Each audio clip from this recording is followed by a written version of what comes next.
الأساس، ومنها نطلع في حدود عاطفية، في حدود فكرية، في حدود جسدية، في حدود فكرية، قلت فكرية، في حدود في العمل، في حدود بين الزوج والزوجة. كل علاقة إنسانية لازم تكون فيها حدود. كل علاقة بيني وبينك، أنا أمك، بس إذا ما في حدود العلاقة تكون جداً ضعيفة أو متدمرة أو غير صحية. فحتى الولد، حتى البنت، حتى الزوج والزوجة، على قد ما نحن نقول هم قريبين من بعض، لا، في حدود. بس الحدود في أنواع، في حدود قوية، في حدود ضعيفة، في حدود كبيرة، وفي حدود صغيرة، في حدود حسب الأشخاص في حياتنا. حدودي معك أنس غير مع حدود اللي مع موظفة تشتغل معي، غير عن حدودي مع زوجي. في ناس قريبين وفي ناس أبعد، ومو بشرط أنا أقول هم عيالي لازم حدودهم قريبة، لا، حسب قرب العلاقة. في ناس قرب بس العلاقة قريبة، إذن الحدود تختلف. وهني أنا أتعلم أول شيء، بس أرجع وأقول أول شيء أنا أتعلم شو حدودي مع نفسي، مع نفسي، كيف أرسم الحدود، ومنها بتعلم. يعني هل تفكرين أمي لو قبل ما ندخل في كل تفاصيل، هل تحسين كل الحدود تبدأ منبعها الإنسان نفسه؟ لازم هو يكون واعي عن شو الحدود اللي هو تريح. أظن الناس مش واعين عن الحدود اللي تناسبهم لما ينضربون على ايدهم يقولون أنا ما يعجبني كيف كلمني هالشخص، ولا ما يعجبني كيف هالشخص استغلني، ولا كيف رد علي قدام الناس.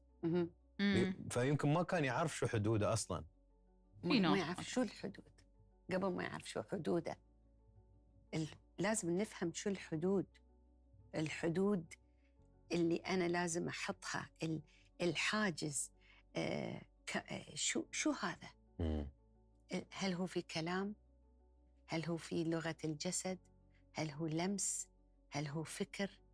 لازم أعرف وشو الحدود تسوي لي.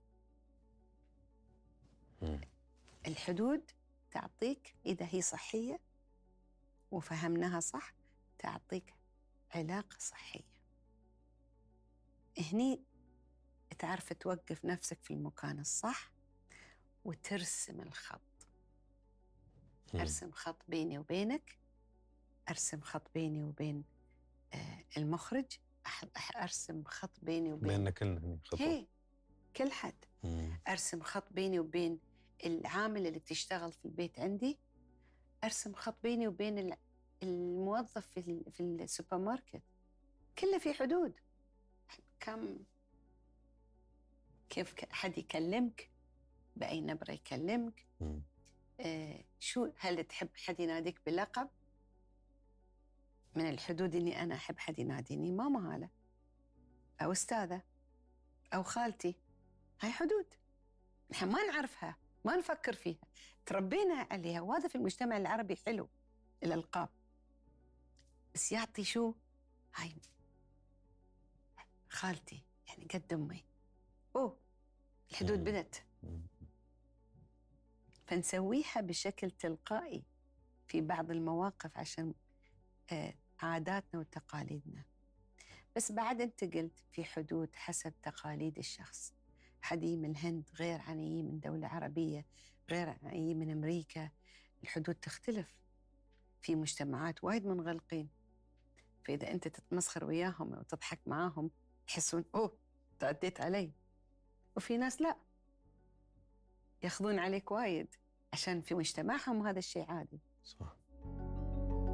يعني أحس إن also it gives a sense of respect. green tea. أهلا. مو من ايدي. مو من ايدك. اوكي. When you understand زين. people's boundaries. يلا. انت اوكي؟ يعني كل حد اوكي؟ كل حد اوكي؟ كل حد اوكي. زي خلي الحين ما Because when you نعقد cross الناس. يعني انزين. فتكلمنا عن حدود. أول شيء يمكن كلمة الحدود جدا كلمة كبيرة ومفهومها واسع. وانتي Chungus. لخبطت الدنيا كلها يوم قلتي Oh, we're حدودك مو بس watching مع this الناس، حدودك مع نفسك. episode. فالناس الحين يمكن تقول انت يعني أمانة شو قصدك؟ كيف غيرتي These الموضوع are كله؟ أنا social عندي مشاكل مع media حدود. influencers.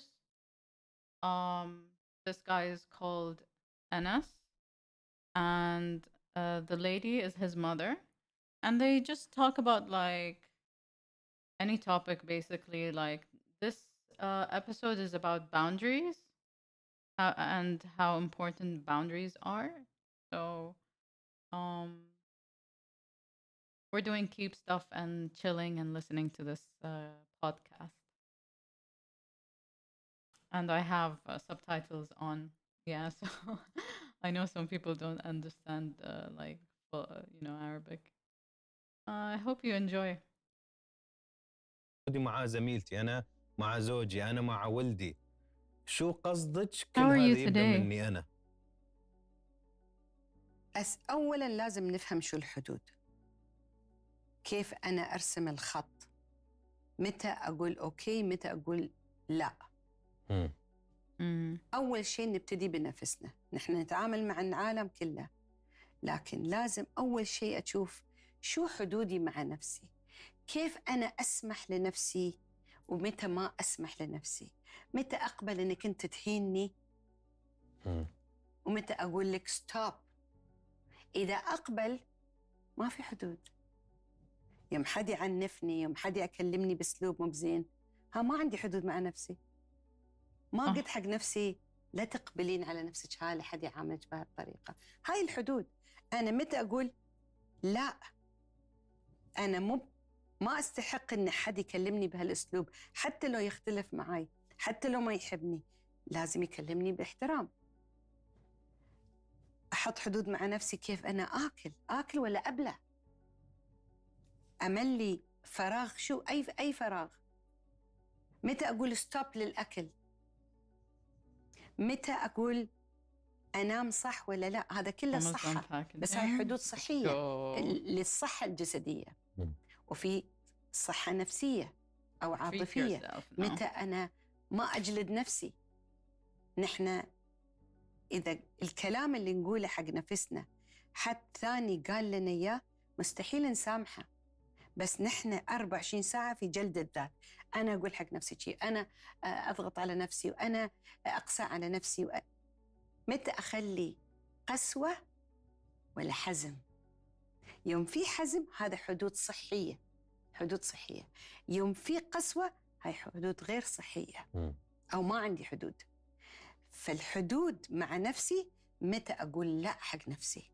تعرفين يا أفكر هو يمكن الموضوع مش مفصول. يوم نحن نقول الحدود مع نفسي شو صح، في الحدود مع نفسي يوم أنا بروحي في البيت، هل كل ما أشوف شيء آكل وبعدين ما يهتم في صحتي في جسمي، هذا حد مع نفسي من دون ناس. ولكن الحد مع النفس لا رابط مع حدودي مع الآخرين. شو قصدي؟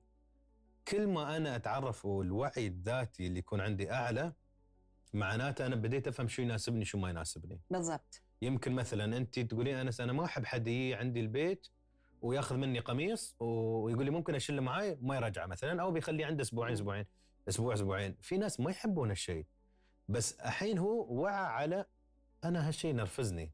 فالشخص اللي جاي اللي يقول ممكن أشيل القميص، أقول له لا مثلا أنا أفضل لا، أنا ما أحب مثلا أشارك قميص ولا كذا.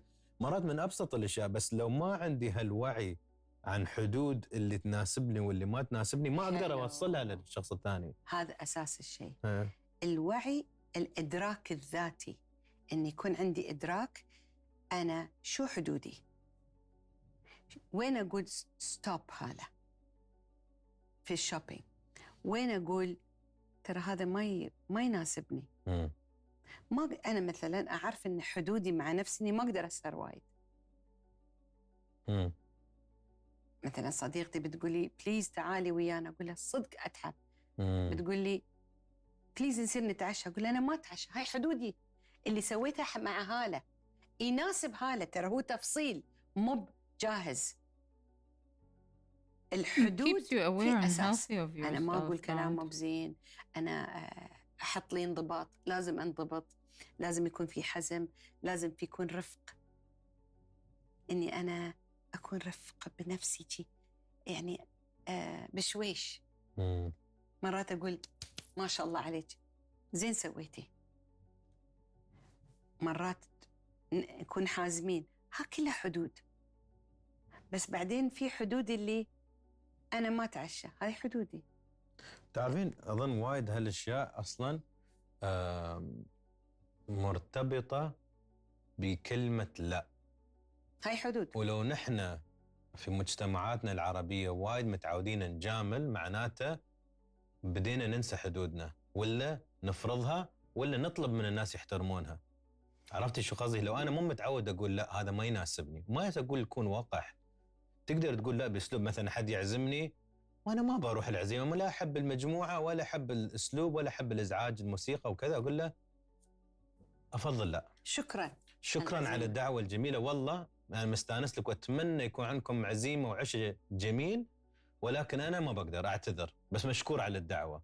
بس لو انا اقول بشوف، إن شاء الله. يمكن هالاشياء اللي انا ما I يستعب، don't think انا like people. حمست الشخص وما حطيت حد أنا مرة بسيط. واحدة عزمتني، مم. قلت لها ما أقدر، هي أنا ما أحب understand or أروح respect الأعراس. boundaries more قالت لي than لا like. لازم تين. قلت لها تبغين؟ ترى اكثر واحده ما تروح اعراس للعلم يعني. قلت لها تبغين أكتب Like, عليك أقول لك if you عندي have صداع؟ boundaries like the ولا أقول other لك بعد ما person in تخلصون front of أقدر you, أجلس like مع العروس والعروس that's to understand. المعرس، I think that's the نجلس يا problem. بعض نتكلم ندردش. مم. القصد إن Some people نحن will مجتمعات also وايد like understand تجامل you wrong just because you have وعندنا boundaries العيب، with yourself كلمة العيب، فراحت or الحدود boundaries وضاعت that الحدود you باسم العيب، باسم المجاملة. live upon. مع إن إذا نحن عرفنا الحدود العلاقة تتم أحسن، صحي أكثر، أو العلاقة تنتهي. لازم نعرف شو الحدود مع نفسي، مم. وين أرسم الخط. خلنا تشوف لحظه، بس خلك اتصل وارد لك. أوكي. زين. خاص حدود.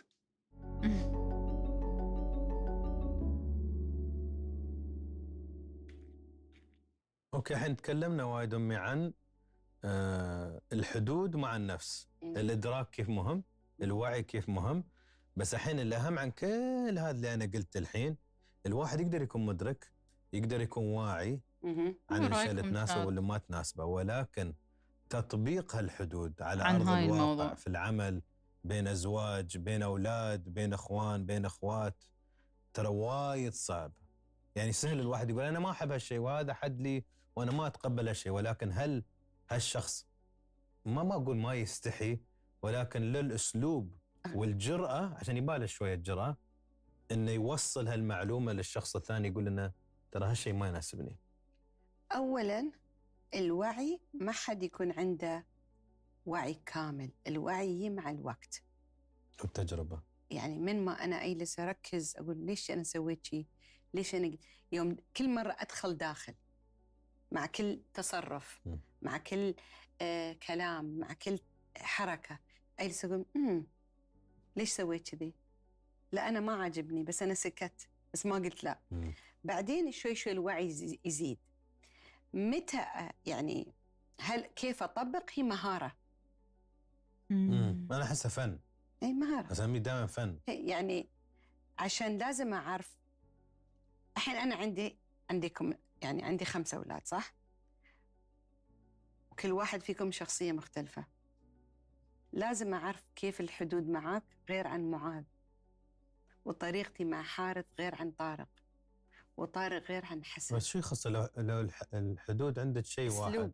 الأسلوب. يعني مثلا أنا ما بيك الصبح هي أقول لك في المشكلة هو في الشخص الثاني. ساعات الناس هي تفكر إن هاي الحدود غلط. زين أعرف إن هذا ما في في فايدة أوصل لك معلومة وأبين لك حدودي، أو هذا في مشكلة في وقت ما بتتقبل. فلازم الإنسان يكون لأن الناس ما عندهم هالثقافة. يعني عرفت علي؟ أوكي. They don't have the knowledge. شو حدودي؟ هذا قاعد نتكلم بشكل عام. مرات التصرف يستوي مفاجئ من شخص، وانت يعني بالمقبل تكون صارم، تكون حازم، تكون مرات ترى هي أسلوب كيف أنا أبي أوصل لك المعلومة، نظرة، طريقة كلام، حتى بمزح. معظم المزح ترى مو بمزح.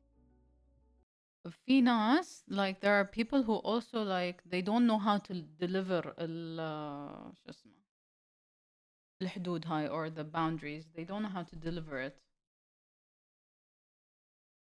That's also a problem. Welcome Hannah Tori. Hi. أخبار. How's your day?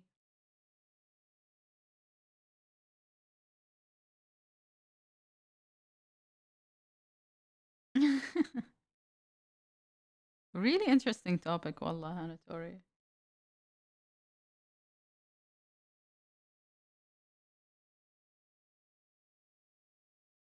أيوة، وفي الناس اللي كذي بعد. يب spirit.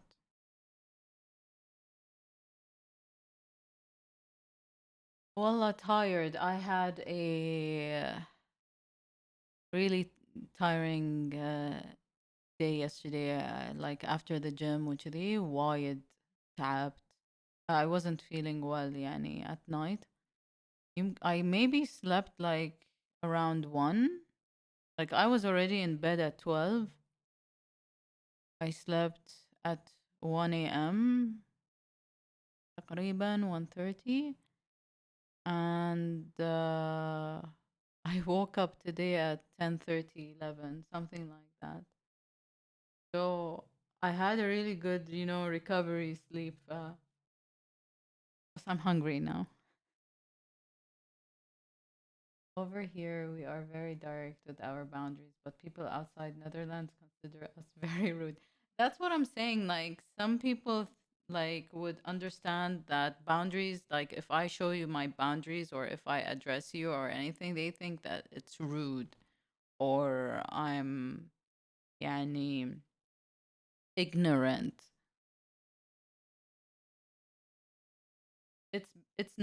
It's not from like if I was to set my boundaries to someone, let's say if I wanted to set my boundaries to Hannah Tori, they're also like people, maybe Hannah Tori doesn't have the knowledge of this being, a boundary. He could be like, oh, she's very ignorant or there's something wrong with her. That, it's she has a problem.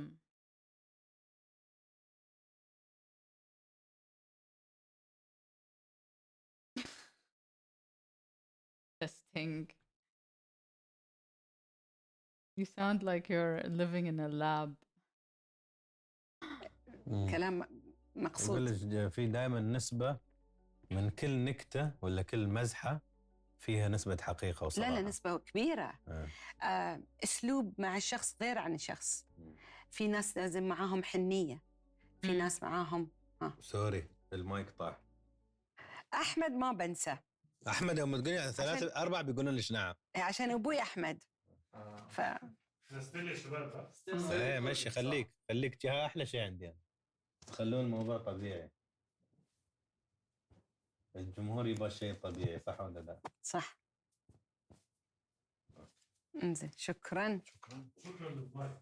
شكرا أستاذ المايك. هاني تفضلوا. انزين شو كنا نقول آخر شيء؟ مهارة هي. لا أنا كنت أقول لك إن أنت تقولين مرات يوم يستوي شيء في نفس اللحظة. في ناس تقول له حبيب قلبي أنا ما أحب تناديني به.